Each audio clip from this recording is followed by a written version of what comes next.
Welcome to the Big Book Study podcast for anyone and everyone interested in a spiritual way of life. We are a step study which meets each week on Sundays at 2 p.m. Eastern and Wednesdays at 9 p.m. Eastern. You can find our website at primarypurposebigbookstudy.com. I am Tina from Idaho and Oregon. We also have Heather from Saskatchewan, Canada, Kathleen from Colorado, and Dave from Idaho and Oregon with us today. In 1955, it was estimated that 75% of the people who came to AA and really tried got sober. In Joe McHugh's 2002 book, Carry This Message, he stated at that time, fewer than 5% of those who go to their first AA meeting get sober. Many of us who suffer from addiction have drifted away from the path the founders of the 12 Steps wrote down for us. And many of us, those of us with a spiritual malady, will die or want to die without that path. The purpose of our meeting is to study the Big Book of AA to help the alcoholic, sex addict, esenonic, drug addict, love addict, workaholic, OA, codependent, ACA, and others, all who suffer, know what the problem is, what the solution is, and how to take the action that's necessary to recover from a hopeless state of mind and body, to get from the problem to the solution. Does anyone have any comments on that?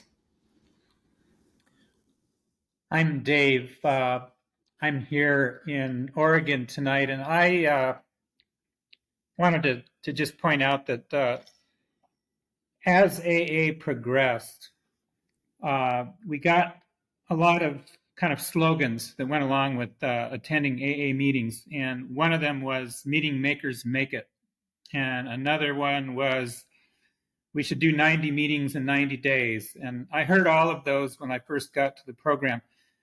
One of the unfortunate things that I think happened was that those things took the place of working the 12 steps together with a sponsor using the instructions out of the big book that the book gave us. And so our meeting does what Joe McHugh talked about in his 2002 book. We kind of have gone back to the idea that the necessary part of getting and staying sober is working the 12 steps together with a sponsor. Yes, attending meetings is crucially important. It's particularly important to be in contact and connection with those that we can help and those that we can be in fellowship with. So meetings are never discouraged. But working with the 12 steps together with a sponsor, the way of the big book, is absolutely essential to recovery. And they knew that back at the time that they wrote the book. Thanks, Dave. Heather, would you like to comment? Thanks, Tina. I just wanted to comment on the part of the sentence that said that we had drifted away from the path that the founders of the 12 steps wrote down for us. And what we learn is, if we look at the history of AA and how Bill and Dr. Bob worked the program, we know that they worked it quickly. And they did that for a very specific reason that we'll probably get into when we talk about the problem. But I just want to quote page 24 of the big book. It says, "The fact is that most alcoholics, for reasons yet obscure, have lost the power of choice in drink. Our so-called willpower becomes practically non-existent. We are unable at certain times to bring into our consciousness with sufficient force the memory of the suffering and humiliation of even a week or a month ago. We are without defense against the first drink. And that's why we go back, or Joe and Charlie, revitalize the original way to work the steps, is that we are meant to work them quickly and to get into the solution quickly, because we can very quickly forget what life was like when we were in our addiction. And with that, I'll pass.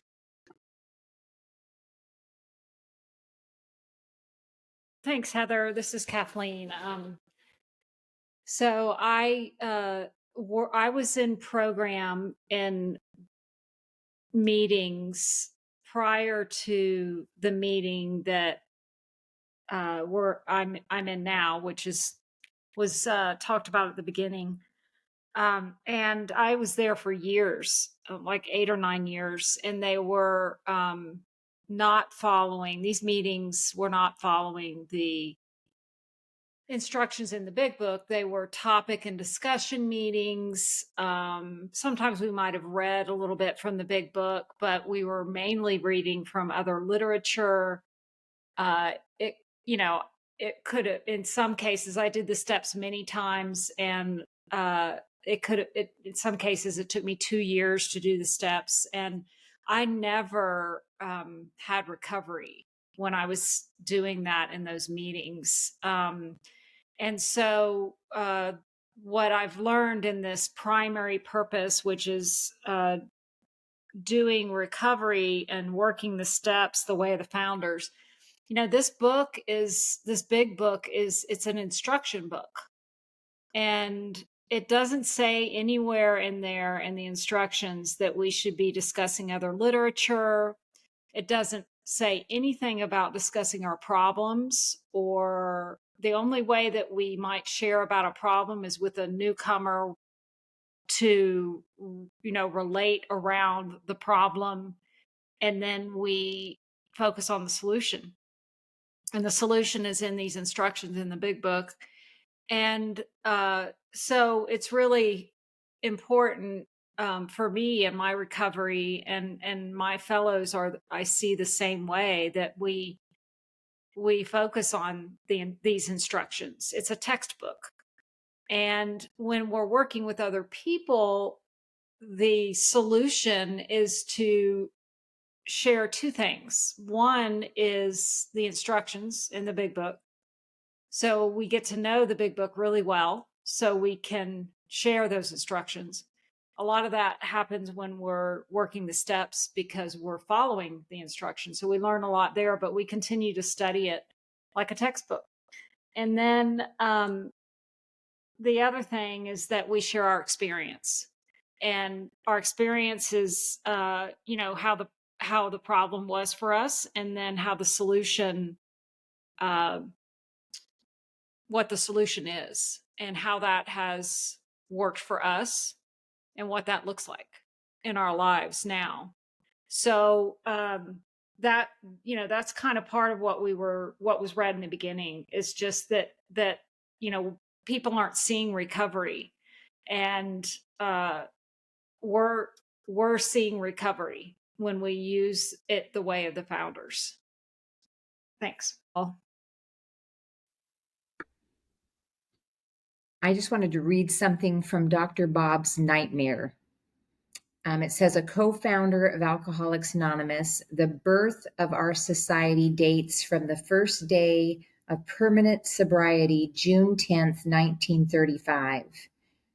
To 1950, the year of his death, he carried the AA message to more than 5,000 alcoholics, men and women, and to all those he gave his medical services without thought of charge. In this prodigy of service, he was well assisted by Sister Ignatia at St. Thomas Hospital in Akron, Ohio, one of the greatest friends our fellowship will ever know. And that, I think, directly reflects back to what Joe McHugh says in his book, that, the title of the book is Carry This Message. And that is another thing that was lost, and why our success rates dropped so dramatically, that sponsorship dropped dramatically. And again, what was already mentioned, people were coming to meetings and using meetings and talking about their problems as their method of recovery instead of following the directions and working the steps quickly and working them to get to what's called the design for living, which is 10, 11, and 12. And to get to that 12th step where we carry this message.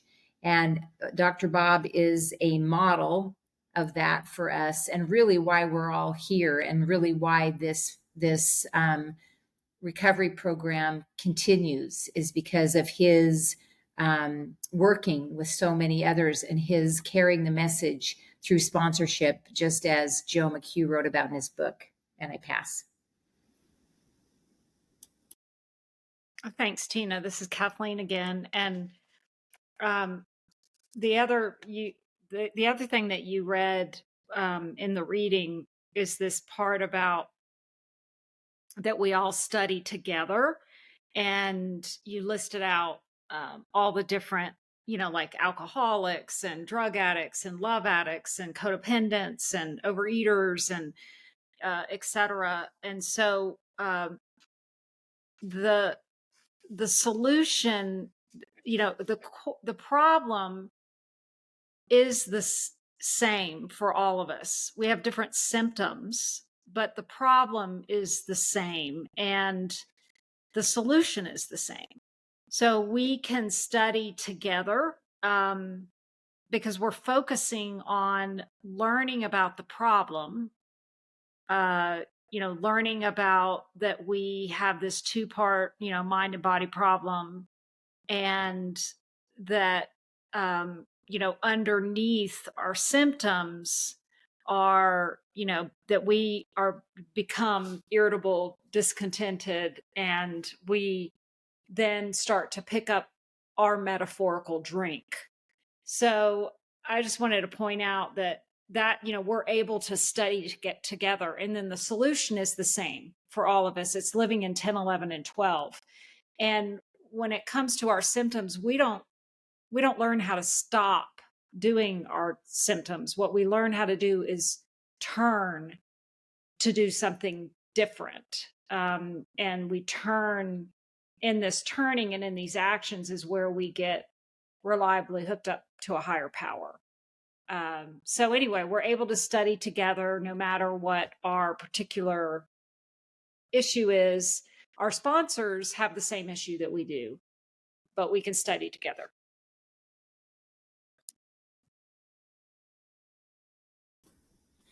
This is Tina in Idaho, and I wanted to read a little bit out of A Vision for You on this issue of how, we all join together and work together side by side. There's this section that says, outsiders became interested. One man and his wife placed their large home at the disposal of this strangely assorted crowd. This couple has since become so fascinated that they have dedicated their home to the work. Many a distracted wife has visited this house to find loving and understanding companionship among women who knew her problem, to hear from the lips of their husbands what had happened to them, to be advised how her own wayward mate might be hospitalized and approached when next he stumbled. It goes on to say, many a man yet dazed from his hospital experience has stepped over the threshold of that home into freedom. Many an alcoholic who entered there came away with an answer. He succumbed to that gay crowd inside, who laughed at their own misfortunes and understood his. Impressed by those who visited him in the hospital, he capitulated entirely when later in an upper room of this house, he heard the story of some man whose experience closely tallied with his own, the expression on the faces of the women, that indefinable something in the eyes of the men, the stimulating and electric atmosphere of the place conspired to let him know that there was haven at last. So this is more about how people, men, women, alcoholics, and probably at the time, they weren't called Al-Anons, but they were in fact Al-Anons or codependents, we're gathering together and recovering together and working together, this 12-step program. And with that, I will pass. Is there anybody else who'd like to comment on this before Heather reads the next section? Thanks, Tina. On page XIII, it states, we of Alcoholics Anonymous are more than 100 men and women who have recovered from a seemingly hopeless state of mind and body. To show other alcoholics precisely how we have recovered is the main purpose of this book. This tells us who authored the book, 100 men and women who recovered. They found a solution and passed on how they recovered. They all had the same problem, a seemingly hopeless state of mind and body. They all recovered the same way, using the precise instructions in the big book. If we follow these directions with a recovered sponsor, we will recover too. Recovered is different from cured. If we go to the doctor with a broken arm and follow the doctor's instructions, we will recover. But we will still be breakable. Steps 1 through 9 get us recovered, and steps 10, 11, and 12, worked each day, keep us that way. We are not cured, we are recovered. And I'll open that up to any comments.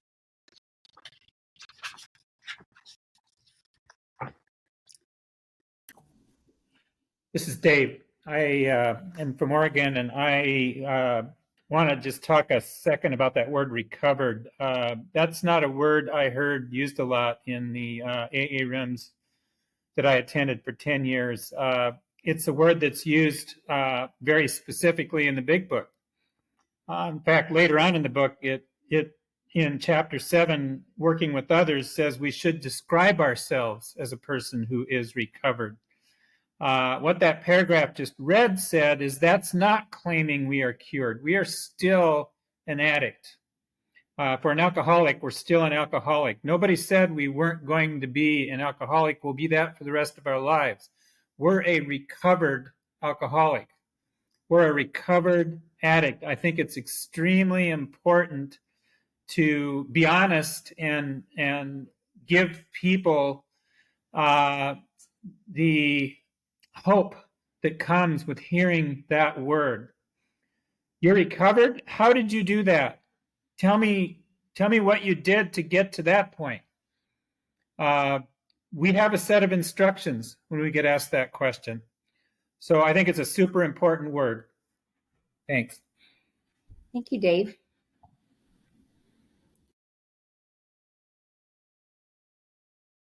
This is Heather. I'll do a quick comment.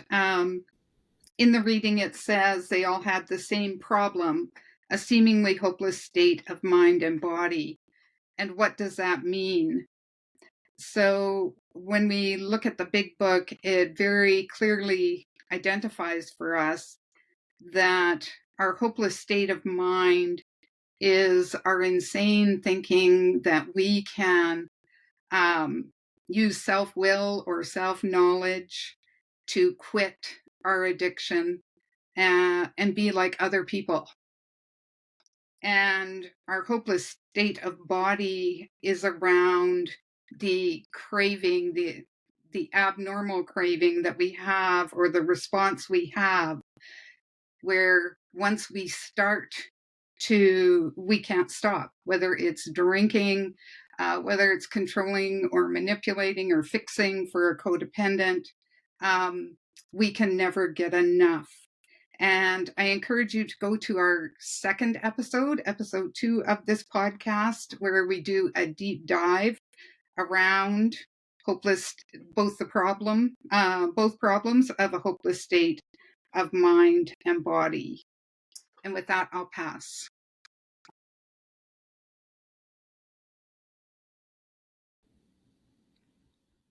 This is Tina. I just wanted to comment on the statement to show other alcoholics or codependents, whatever your particular symptom is, how precisely how we have recovered is the main purpose of this book. So in the years that I was in the meetings, I heard a lot of experience, strength, and hope. I heard a lot of discussion, but I didn't ever hear any precise instructions. I heard people's opinions and people's stories, but I didn't hear any precise instructions. So I was kind of baffled after all of those 20 years of being in those meetings, why I wasn't having the promised spiritual awakening, because I had mistaken sitting in meetings and listening to other people talk about their problems, and talk about their attempts to solve their problems using their, good ideas. And I thought that was what it was all about. I didn't know that there are those of us who have a spiritual problem that needs a spiritual solution. And I didn't know that that spiritual solution was working the 12 steps with the sponsor and getting reliably connected to our higher power. And continuing to practice it by showing others precisely how I learned to do it. And that was the thing that I was missing. That was the piece that I didn't hear in all of those years. And it was an incredible relief when I had to hit another bottom and got introduced to a sponsor who was willing to take me through the big book of AA and show me the precise instructions in that book for getting and staying recovered. And I will pass. Thanks, Tina. And, to follow on with what you're saying, these precise instructions. What I talking about my problem, my addiction was not helping. I needed instructions. I needed actions. And that was really new for me, like to just have actions that I can do really quickly. And when I'm miserable, I have actions to take. When I, even during the first 9 steps, there were actions for me to do when I went back into my misery. And my misery is based on my thinking. It's thinking. My thinking is the problem. And so we one of the things we all share is an obsession about our metaphorical drink, and an obsession about how to get it, and an obsession about why we should be able to do it, and an obsession about figuring out how we can be like other people that drink or do drugs or be in relationships or whatever. So it was really critical to have precise instructions that were actions. The other thing I wanted to mention was this 100 men and women.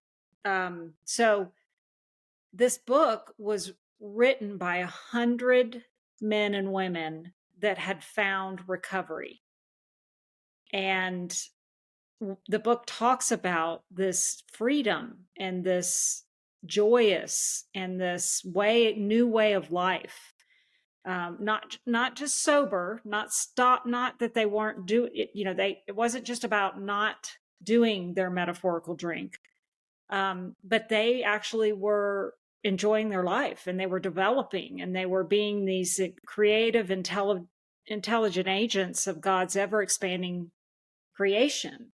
And so, to have 100 men and women say we are recovered and this is precisely how we did it. That's what the book is.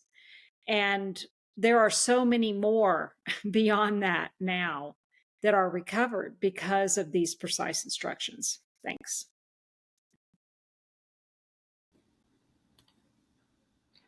This is Tina from Idaho. I just wanted to comment on that word those words seemingly hopeless state of mind and body.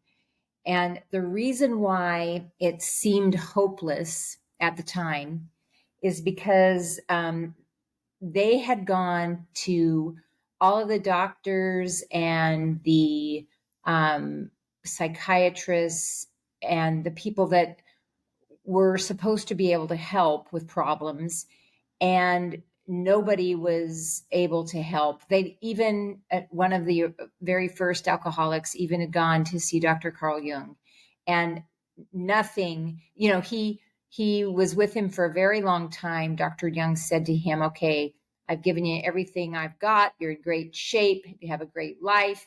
And he left, and 2 weeks later he came back and said, I'm drunk again. Here I am at the same place I was when I started. And, he went to the best of the best of the best in terms of human aid, Dr. Carl Jung. And this man had a lot of money. His family had a lot of money. They had paid for him to see the very best doctors, and he couldn't get any help. And that seemed hopeless. It seemed hopeless to him. It seemed hopeless to his family. It seemed hopeless to the doctors that tried to help with him. And the reason why it seemed hopeless is because they didn't know that there was this thing called a spiritual problem that required a spiritual solution. They were trying human solutions for a spiritual problem, and that just doesn't work. So that's the thing I wanted to say about this seemingly hopeless. And then the other thing I wanted to talk about was that next sentence, to show other alcoholics precisely how we've recovered, is the main purpose of this book. It doesn't say to show you precisely how we've recovered is the main purpose of this book. It says to show you how to show others, to show us how to show others is the main purpose of this book. So built into the very beginning of this book is this idea that if we're going to want to stay recovered, we're going to have to give this thing away. Does anybody else want to offer any comments before we move on?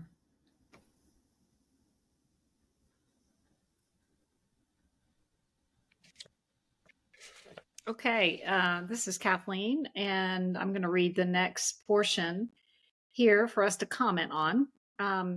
It goes on, we hope these pages will prove so convincing that no further authentication will be necessary. In the 30s, they worked with rock bottom alcoholics, people who tried every other way to get better. They were desperate. When it was suggested there was a new way to recover, these 12 steps, they worked it like drowning people. This is what happened for us. We tried everything and nothing worked.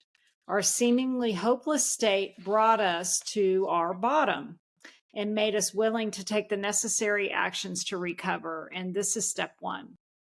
It also says we think this account of our experience will help everyone to better understand the alcoholic. Many do not comprehend that the alcoholic is a very sick person. So alcoholics and the rest of us, we are not bad people. We are simply suffering. And then it continues, we are sure that our way of life or our way of living has its advantages for all. This program was created to help alcoholics, but quickly they realized family members of alcoholics had this same spiritual sickness and needed help. The steps work for them too. Then drug addicts and overeaters realized they could adapt this program to recover. Seemingly hopeless people all over the world like us found they could work the 12 steps and recover too. So let's open this up for comments. Do we have anybody that wants to start us off?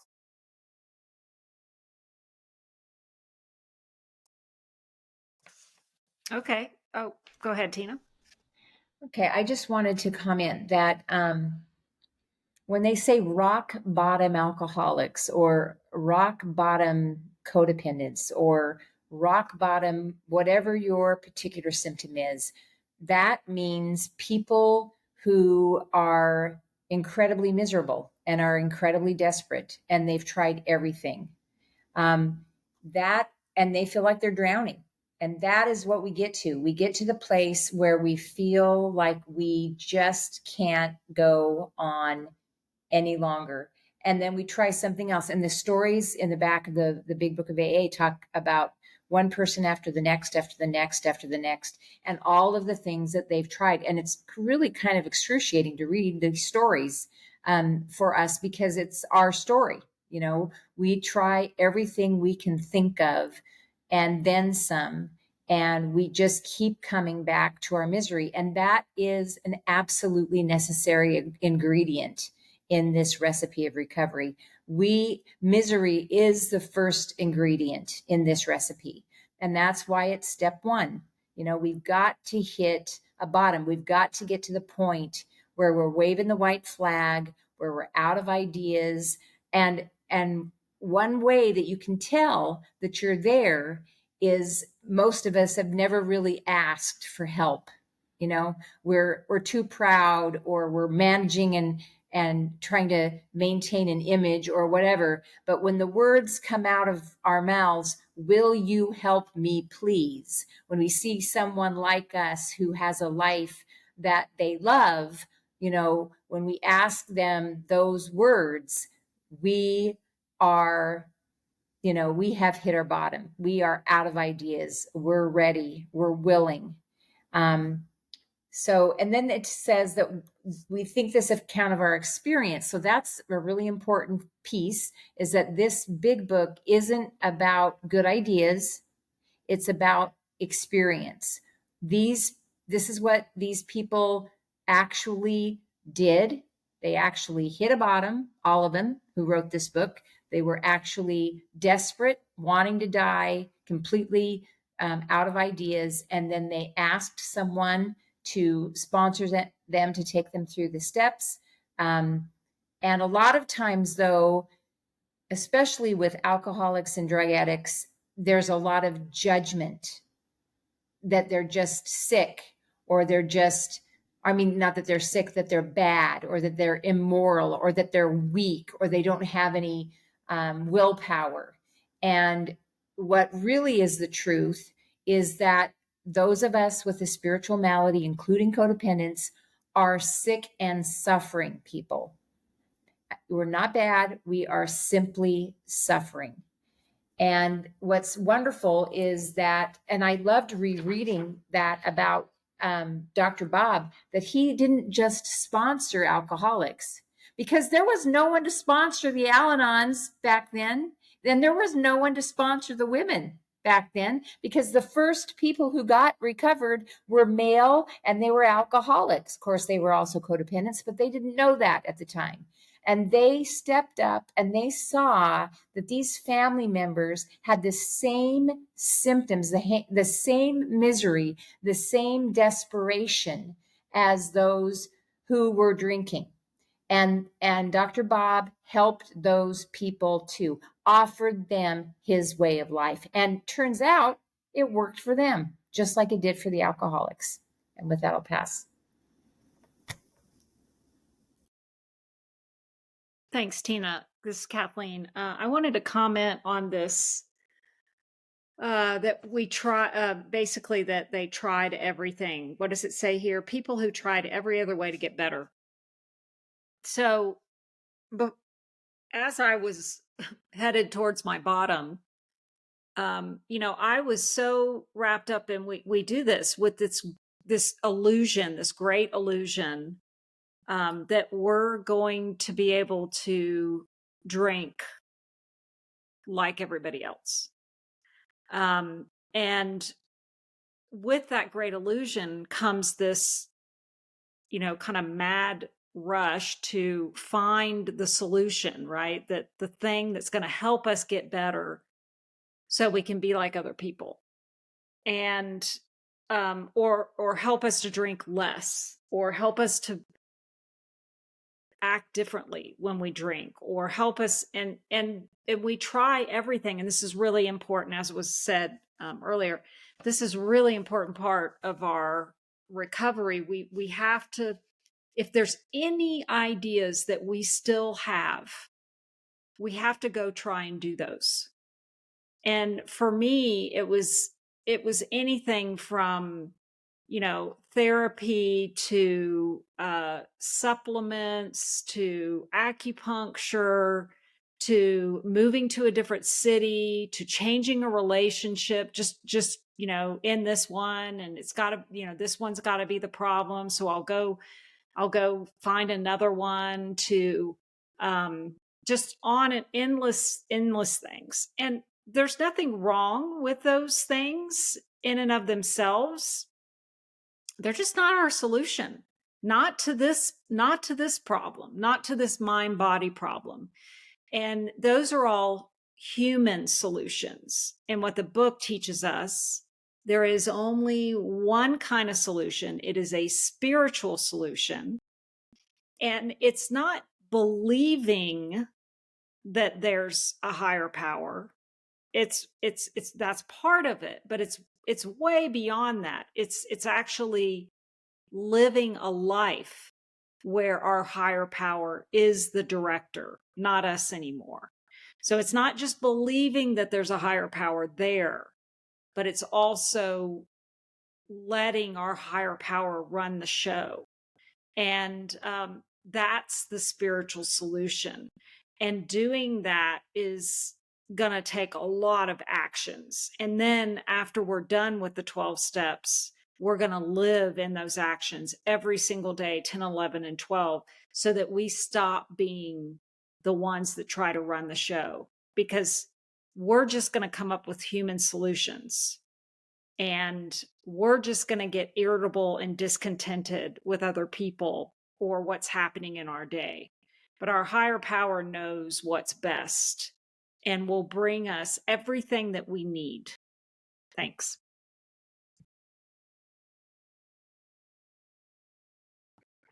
Thanks, Kathleen. This is Heather. I just wanted to also comment on that phrase that they worked it like drowning people. Every day or every week when we read those words in our meeting, it resonates with me, because that's how I came into this program. My misery was leaving me to feel like I really didn't have any hope at all. And when I did finally find a sponsor, I did have to, as mentioned, humble myself, which I had never done before, and ask for help. I was brought up in a family where asking for help was a sign of weakness. And you just, if you had any problems, you just sucked it up and carried on. But by the time that I did find a sponsor, I was miserable, and I was that drowning person. And, all I have to do in this program, I think my misery for us gets us to the point where we will go to any lengths for a solution. And that's when we're ready to, have a sponsor and work the program. And when I finally did find a sponsor, it was attraction over, promotion. I wanted what she had. And if she told me that this is what I had to do to get what she had, I followed her direction. And I only had to be three things. I had to be willing, teachable, and humble. And that's it. And I did not question the instructions. I didn't argue about the instructions. I didn't poo-poo the instructions. I followed the directions and got them done, and I was ready for the next. Because in my heart, I think I knew that if what she told me to do worked for her, and it worked for all the other people before her, like her sponsor and her sponsor before that, then it would work for me. And so in my recovery, I am always standing on the shoulders of those who go before me. And they are the ones that lift me up and help me in this program and keep me recovered. And with that, I'll pass. Thank you, Heather. I wanted to comment on the sentence at the last sentence. Seemingly hopeless people all over the world like us found they could work the 12 steps and recover too. And that was super helpful for me because I thought that I was going to have to get religious or have to have a belief in God. And what I found was that all I had to do was work these 12 steps. My sponsor told me that I could just believe that it had worked for others. I didn't have to believe in a higher power. I could just believe that these 12 steps could be my higher power. And I've since found a higher power as I've been working these steps for years, but it worked for me. Working the 12 steps worked for me. It got me reliably connected, first of all, to sponsorship. And sponsorship became a sort of higher power for me. It got me out of myself and got me involved in positive, constructive action. And then gradually, as I continued to work the program, I started developing a relationship with a power greater than me. And with that, I'll pass. Thanks, Tina. This is Dave in Oregon. In the Big Book of AA, there's a section in the 4th step instructions where it says, after all, alcohol was but a symptom of our problem, so we had to get down to causes and conditions. And so alcohol is a symptom of addiction. All these other addictions that this statement refers to, drug use is a symptom of addiction. Overeating is a symptom of addiction. Gambling, if you choose that one, symptom. Codependence, the control associated with it and those kind of things. These are a symptom of addiction. So the root cause is the same for all addictions. And I think that the founders of the AA program probably had a pretty good idea about that. I think it is important when you ask a sponsor for help that you ask a sponsor that shares the same symptoms of the problem. I think that's super important for connection. It's also important for talking about specific causes and conditions that have to do with perhaps drinking or drug use or codependence, as the case may be. So the sponsor should share the problem, but the solution is absolutely following the instructions in the Big Book for all of these symptoms. And with that, I'll pass, and I'd like to go ahead and read the final section of our foundation on page Roman numeral 14 in the Big Book. It tells us what's required to be a member in a 12-step fellowship. The only requirement for membership is an honest desire to stop drinking. And what does that mean? We don't want to live like this anymore. No matter what we try, we're miserable and we can't get enough. Whether it's alcohol, drugs, selfish sexual behavior, food, money, prestige, things, stuff, approval, attention, devotion, control, etc. And we could not stop trying to get someone or something on the outside to make us feel better on the inside. With enough pain, we come to a desire to stop living like this for good and all and begin practicing these principles in all our affairs. That's what's required for membership.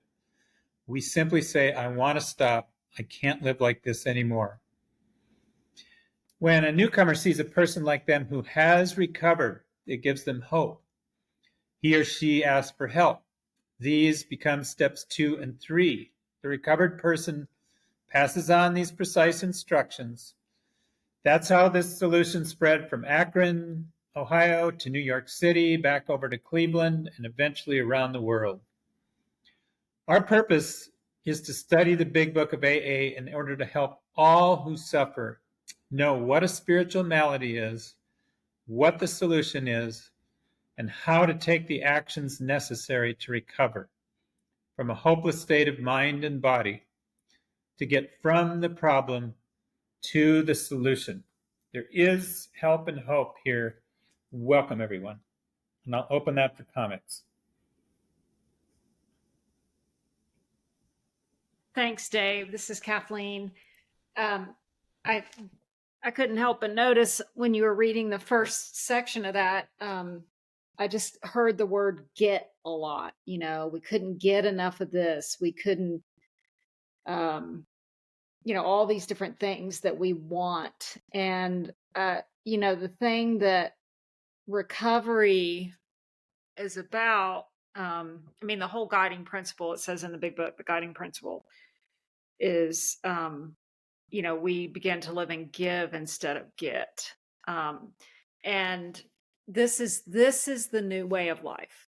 So the 12 steps for me turned my way of life literally upside down on its head. So I was all about getting something on the outside to make me feel better on the inside. And that was my frame of reference. And in particular, I wanted to get attention. I wanted to get approval. I wanted to get things and stuff. And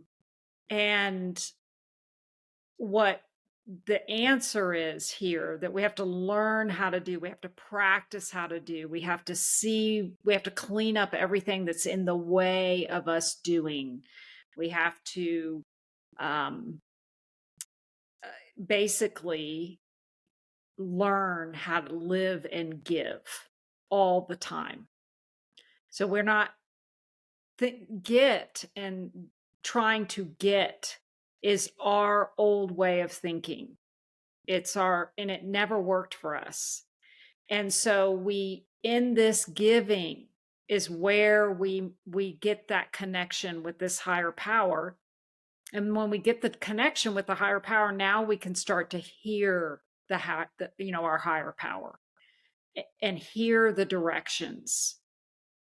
And then when we're living in give, also higher power takes care of us because higher power is the one in charge. We don't have to think about what we need or plan about what we need because we're now giving instead of focusing on getting. And so I just wanted to point that out. Thanks. Thank you, Kathleen. I just wanted to read a little something from page 90 in the chapter Working with Others. It says, sometimes it's wise to wait till he goes on a binge. The family may object to this, but unless he is in a dangerous physical condition, it is better to risk it. Don't deal with him when he is very drunk, unless he is ugly and the family needs your help. Wait for the end of a spree, or at least a lucid interval. Then let his family or friend ask him if he wants to quit for good and if he's willing to go to any extreme to do so. If he says yes, then his attention should be drawn to you as a person who has recovered. So what this is telling us is that, like the way Sandy Beach puts it, of my favorite recovered speaker who's now deceased, he says, we just miss the hell out of God. This life of get that was just described, we're trying to get something on the outside to make us feel better on the inside, is going entirely down the wrong road. There is no, anything that we're trying to get on the outside, whether it's alcohol or love or attention or getting liked or getting approval or success, you name it, whatever it is, it's a dead end. And it's going to leave us feeling desperate and lonely and disconnected and further and further and further from our higher power. And this turn to what was described as turning to this life of give, it's giving to give, it's caring to care. That opens up the channel in us where we can start feeling the nearness of our Creator. And the way that that happens is we start living a life of purpose. We were all intended to live this life of happy usefulness. But most of us have been living this desperate and increasingly more desperate life of trying to eke out a miserable living in an unfriendly universe. And so that's what changes. When we turn to this life of give, what happens is we start feeling the nearness of our Creator, and then we don't have to drink anymore. The drinking, the metaphorical drinking, comes because we're so miserable and we're so empty and we're in so much pain. We're self-medicating, and we should be in pain when we're not connected reliably to our source, to our purpose. And that's what these 12 steps do. They get us reliably connected to our source and our purpose through this life of give. Is there anybody else who'd like to offer comments? Okay, I would just like to close by saying we would love it if you would join us at our meetings, and you can find our information about our meetings on our website, which is primarypurposebigbookstudy.com. It's a big book study for anyone and everyone interested in a spiritual way of life. There are sponsors there for almost every malady you can think of. We meet on Sundays at 2 p.m. Eastern and Wednesdays at 9 p.m. Eastern. Thank you very much, and we hope to see you soon.